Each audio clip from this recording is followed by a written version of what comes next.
জমিন যদি কোরআন দিয়ে যদি সমাজ ব্যবস্থা করে, এই বাংলার জমিন যদি গ্রাম থেকে থানা থেকে ইউনিয়ন থেকে যদি কোরআন ব্যবস্থায় সমাজ যদি গঠন করে, তে বাংলার জমিনে কখনো মাদক ব্যবস্থায় চালু করতে পারবে না কোনো নাস্তিক মুরতাদ। আজকে যদি আমরা কোরআনের ব্যবস্থা অনুযায়ী যদি সমাজ চালাইতে পারি, তাহলে আমাদের সোনা সন্তানরা মাদক আসক্ত হবে না,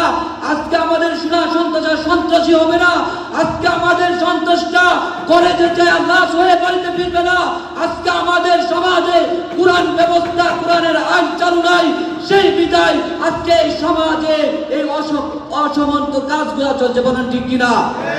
আজকে এই সমাজে সুন্দর ব্যবস্থাকে চালু করার জন্য, সুন্দর ব্যবস্থাকে পরিচালনা করার জন্য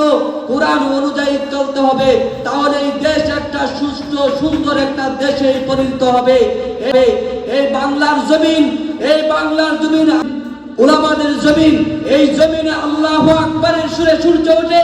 যে জমিনে আল্লাহু আকবারের সূর্য ডুবে, সেই জমিনে কোন নাস্তিক মুরতাদ যদি আমার কোরআনের বিরুদ্ধে কথা বলে, আমার নবীর বিরুদ্ধে কথা বলে, ওই নাস্তিককে জুতা বের করে বাংলার জমিন থেকে বিদায় করবো, ঠিক কিনা?